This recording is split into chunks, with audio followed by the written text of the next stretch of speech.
अदालत supreme court में बहस करने की इजाजत होती है, जज हमसे ज्यादा बोलते हैं। इसी तरह केस फिक्सेशन का मसला है, सिवाय चंद हैंड पिक्ड लॉयर्स के बाकी किसी के केस, वहां तो निजाम ही उल्टा हो गया है। वो क्या, एक जो प्रेस कॉन्फ्रेंस करता है पीटीआई का, वो दूध का धुला हो जाता है, उसके केस भी खत्म हो जाते हैं, उसने गुनाह भी नहीं किया। ये मजाक इस मुल्क के अंदर नहीं चलेगा। ये 70 की दिहाई नहीं है, ये 90 की दिहाई नहीं है। ये खून की होली खेलनी है तो आप जाइए फलस्तीन में जाके खेलिए, आप जाइए जाके कश्मीर में खेलिए। अगर आप इतने तूरखम हैं, आज कहाँ गया साकिब निसार? आज से 1 साल 2 महीने या 4 महीने बाद मैं यही खड़ा होकर कहूंगा, कहाँ गया ये चीफ जस्टिस? पाकिस्तान दुनिया भर में डेली टॉपर्स देखने वाले को नसीम शेरवानी का सलाम। आज हम सुप्रीम कोर्ट बार के इलेक्शन में मौजूद हैं और यहाँ पे खोसा साहब के साहबजादे एडवोकेट सुप्रीम कोर्ट हमारे साथ मौजूद हैं। इनसे कुछ सवालात करेंगे आज की हेयरिंग के बारे में और आज के कैंडिडेट के जो विनिंग है उसके बारे में। अस्सलाम वालेकुम। जी वालेकुम सलाम। सर, आज इलेक्शन था तो कौन सी पार्टी, कौन सा ग्रुप जीता है? अभी तक तो देखें जी, रिजल्ट्स आ रहे हैं लेकिन जो नौ मंतखब इस वक्त सदर है या सेक्रेटरी का भी, क्योंकि रिजल्ट आ रहा है, कोई हतमी नहीं है। इसी तरह एडिशनल सेक्रेटरी का और बाकी सीटों का रहता है।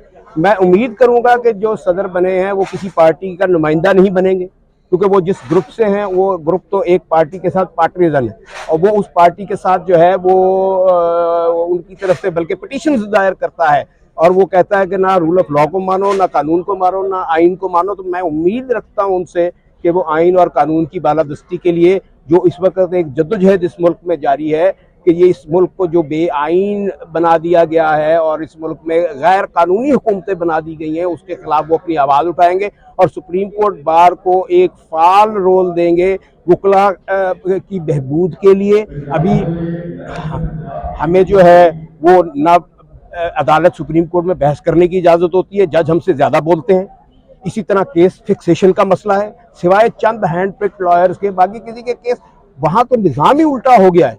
और मैं उनसे उम्मीद करूंगा कि वो अवाम, आइन और वकला की बहबूद और उनकी आवाज बनकर वहां काम करेंगे। भारत अभी हतमी रिजल्ट बाकी सीटों का आएगा तो पता लगेगा कि तवाजुन क्या है और किस तरीके से ये रेशो बनी है दो ग्रुपों के दरमियान कि कौन कौन जीता है।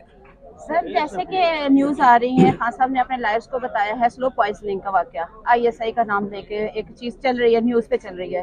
क्या समझते हैं हमारी एजेंसियां हमारे एक नामवर लीडर को ऐसा स्लो पॉइजनिंग का कोई किस्सा शुरू कर सकती हैं? देखें, जहाँ तक खान साहब की बात है, उनसे जो भी दोस्त मिले हैं उन्होंने कहा जी मैं तगड़ा हूँ, मैं आप बिल्कुल डट के खड़े रहें, मैं भी डट के खड़ा हूँ।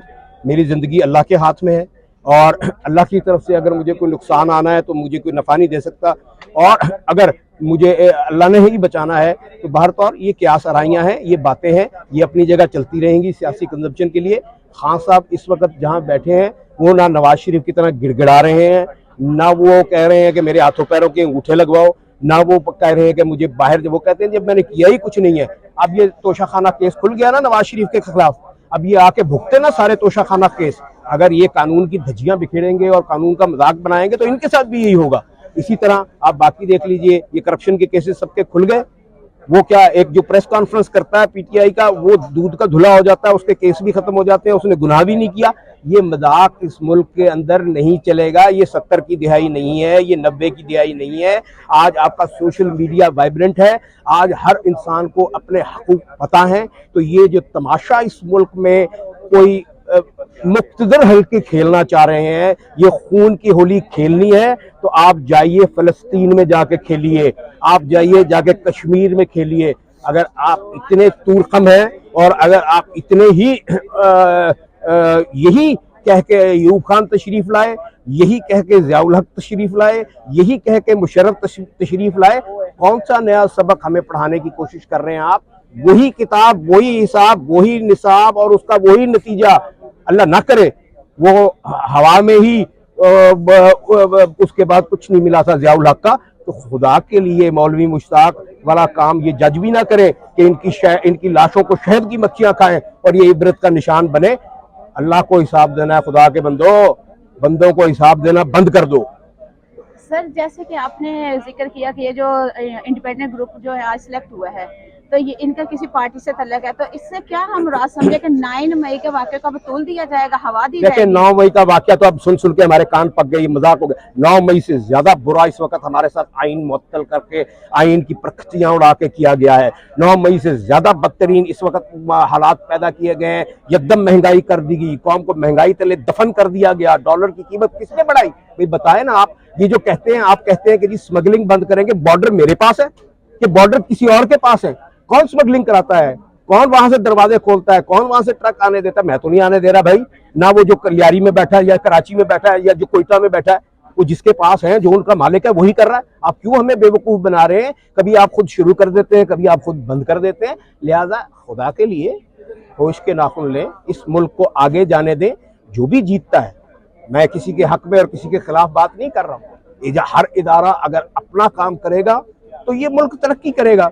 अगर मैं एज ए वकील कहूं कि मैंने जहाज भी उड़ाना है और मैंने टैंक भी चलाना है, तो मैं टैंक जहां दे मारूंगा कहीं खाई में और जहाज मारूंगा पहाड़ में। भाई जो आपका काम है आप करें, जो सियासतदानों का काम है सियासतदानों को करने दें, और जो जज हैं उनको उनका काम करने दें। यहाँ तो जो जिसका काम नहीं है वो, या इस मुल्क में तमाशा ये है कि जज जाके तफ्तीशी बन के बोतल पकड़ता है, उसी का अपना निजाम कहता है कि बोतल में शराब नहीं शहद थी। इससे ज्यादा और शर्मनाक क्या बात हो सकती है कि आप अपने ऊपर जब केस बने चीफ जस्टिस साहब के, तो कहते हैं मेरे साथ ज्यादती हो रही है। उस वक्त तो जाके पिटीशनें फाइल करते हैं। अब जब नकवी साहब को नोटिस दिया है प्रोसीजर अडॉप्ट किए बगैर, और उससे पहले रेफरेंसेस को आप नहीं कर रहे, तो ये पिक एंड चूज और नजरिया जरूरत ये अब नहीं चलेगा। आप तारीख में सुनहरे हरूफ में याद नहीं किए जा सकते अगर आप इस तौर और तर्ज को यूं जारी रखेंगे तो। जैसे कि हम पहले ही देखते आ रहे हैं और सुनते आ रहे हैं कि फाइज ईसा साहब जो हमारे पार्लियामेंट के इजलास में भी बैठते रहे हैं, अब वही चीफ जस्टिस बन गए हैं, केसेस को तोल दिया जा रहा है। पहले दिन सिनेरियो में उन्होंने कहा था कि केस पुराने जल्द जल्द खत्म किया जाएगा, लेकिन 10 दिन के बाद फिर उनको ब्रेक लगी। क्या वो कॉन्ट्रोवर्शियल है? देखें, बात यह है कि ये तो ऐसे ही है कि मैं आज यहाँ आऊँ, आपको पता है ये पोलिंग डे है, मुझे भी पता है ये पोलिंग डे है और ये एरिया पोलिंग एरिया है, तो मैं यहाँ के आपको मुझे पता ही नहीं था कि पोलिंग होनी है। और असेंबली के अंदर जा रहे हो, असेंबली में सियासत नहीं होनी तो डिस्को होना। क्या सोच के गए थे असेंबली में? कानून की दलाइल देंगे वो तो चांद की बातें करेंगे। सियासत की क्यों हमें ये समझते हैं कि हम नहीं जानते कि वहां पर आपकी सीट प्लेसमेंट क्या बताती थी और आपका वहां जाना क्या सिग्निफाई करता था। तो इस पूरे प्रोसेस को और पॉलिटिसाइज न करें। आपका टेन्योर थोड़ा सा ही है, सदा उस कुर्सी पे कोई नहीं रहा, सदा अल्लाह की जात रहती है। आज कहां गया चौधरी इफ्तिखार, आज कहां गया साकिब निसार? आज से 1 साल 2 महीने या 4 महीने बाद मैं यही खड़ा होकर कहूंगा कहां गया ये चीफ जस्टिस? तो अपने आप को कंट्रोवर्शियल कोई भी जज ना करे, मैं तो ये कहूंगा। और आप ही की जजमेंट्स हैं जो ये कहती हैं और वो कैटेगराइज करती हैं कि कौन सा जज आगे उस जहान में क्या डिजर्व करेगा। तो इसमें आप कोशिश करें कि इस निज़ाम अदल को, जिसमें मैजिस्ट्रेट से लेके सेशन जज से लेके हाई कोर्ट का जज तक इन्फ्लुएंस होते हैं और कई कंसिडरेशंस होती हैं उनकी, उसको दुरुस्त करें, अपने इदारे को दुरुस्त करें, अपने इदारे की हदूदो कयूद में रहें, आइन की बालादस्ती के लिए काम करें। सेल्फ प्रोजेक्शन का पहले भी लोग कर चुके, उसका क्या नतीजा निकला? आज उनको कोई सड़क पे मिलने को तैयार नहीं है, वो बाहर नहीं निकल सकते। तो खुदारा इस मुल्क की खिदमत के लिए आपको बनाया गया है, इस मुल्क की खिदमत कीजिए। सर मैं 2 सवाल इकट्ठे करूंगा। एक तो चल रही है कि अमर फारूक की डिग्री जाली है, दूसरा जिस चीफ जस्टिस हमारे ने आए वो हलफ उठाया था तो उन्होंने बीवी को साथ खड़ा, उनकी मिसेज साथ खड़ी थी, क्या रिप्रेजेंटेशन थी, क्या उसका मकसद क्या था? ये जो उन्होंने अपनी बेगम को साथ खड़ा किया है, मैं इसके बारे में क्या कहूँ? क्या मैसेज देना चाह रहे थे वल्लाह आलम अल्लाह जानता है। नहीं, उसका वो मतलब तो नहीं, वो जो केस उन्होंने उन पे फाइल हुआ था तो वो उन्होंने रिप्रेजेंट किया था किसी कई मतलब हो सकते हैं। मैं उस कंट्रोवर्सी में नहीं जाता, मैं उन मतलबों में नहीं जाता, वो तो कई मतलब निकल आते हैं। जहां तक बात डिग्री जैली की है, इसके बारे में बिल्कुल प्रोब होना चाहिए। अगर है तो तब भी पता चलना चाहिए, नहीं है तो तब भी पता चलना चाहिए, लेकिन एक ट्रांसपेरेंट तरीके से। बहरहाल वो उनके जितने फैसले हैं वो मैं तो नहीं कहता, लेकिन जुबान ज़दे आम है कि वो फैसले कहीं और से आते हैं। मैं इससे ज़्यादा कुछ नहीं कहूँगा। खान साहब की जमानत को जो है ना प्रलॉन्ग किया गया, फिर उसको कैंसिल कर दिया गया, क्या ये बेईमानी पे मबनी है सारा कुछ? देखे, वो कहते हैं कि ये past was floating on the surface of it, वो नजर आ रहा था यार, आपने यही करना था। आपको जब तक नहीं कहा जाएगा आप इस मुल्क का निज़ाम क्या है, इस मुल्क का निज़ाम ये है कि जब दिल करे उसको 2/3 मेजोरिटी देके नवाज शरीफ बना दो, जब दिल करे उसको उठा के हाईजैकिंग केस में अंदर कर दो और उसी के बनाए हुए दहशतगर्दी के कानून में उसको सजा दे दो, फिर उससे माफिया मंगवाओ, फिर उससे नाक रगड़ाओ। ये फिर अगर अब आ गए हैं तो ये फिर नाक रगड़ेंगे। अगर इस मुल्क में ये समझ लें कि ये वजीर आजम अगर ये दोबारा बनना चाह रहे हैं तो दोबारा फिर जेल है, जब तक कि ये जमहूरी इदारों को मजबूत नहीं करेंगे, एक नेशनल रिकंसिलिएशन इन पॉलिटिक्स नहीं होगी, ये इस मुल्क का खून ऐसे ही निचोड़ेंगे। सुई गैस क्यों सर्दियों में बंद की जाती है, मैं आपको बताता हूं क्यों बंद की जाती है। सुई गैस उसी तरह आती है, इंडस्ट्री को दी जाती है, चोरी की जाती है। ये सारी ये अवाम के ऊपर जुल्म कर रहे हैं। जैसे हमें इन्होंने हमारा ही पानी बॉटल्ड वाटर के अंदर नेस्ले बेच रहे हैं, हमारा ही पानी जो हम नलके से पीते थे, फिल्टर लगा के पी सकते हैं, हमें वो मिनरल करके बेच रहे हैं, हालांकि बॉटल्ड वाटर है ये। इसी तरह हमारी सुई गैस हमें अब सिलेंडर में करके महंगी बेचेंगे ताकि सारे सिलेंडर पे लग जाएं और वो जो कैपिटलिस्ट सिस्टम है वो फरोग पाए और वो पन पे और वो मजबूत हो।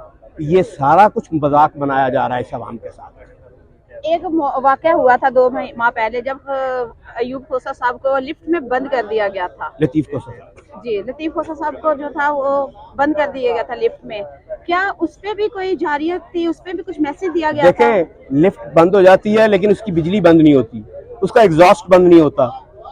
ये बेवकूफ हैं, इन्होंने एक बलोच को बंद किया था। हम बलोच डरने वाले नहीं हैं, हम झुकने वाले नहीं हैं, हम लड़ते हैं, हम प्यार से बिकते हैं। आपने 1 घंटा 10 मिनट बंद किया, फिर जब रेस्क्यू वाले आए आपने रेस्क्यू वालों को भी बाहर गेट पे रोक लिया, उसको भी आधा घंटा अंदर ना आने दिया, तो उससे क्या फर्क पड़ गया? और ना तुम खुदा हो, तुमने भी खुदा को जान देनी है। तो ये जो करना चाहते हैं कर लें, हम इंशाल्लाह हक की आवाज बुलंद करते रहेंगे, सच के साथ खड़े रहेंगे। अगर कल जुल्फकार अली भुट्टो की फांसी एक फौजी आमिर के हाथों गलत थी, अगर इन्हीं सड़कों पे एक फौजी अदालतों से कोड़े गलत थे, पाबंद सलासल करना गलत था, आज भी पॉलिटिकल वर्कर को जब ये फौजी अदालतों में लेके गए तो उठा के मारा सुप्रीम कोर्ट ने कि आप इनका ट्रायल नहीं कर सकते वहां पे फौजी अदालतों में। और क्या हो गया?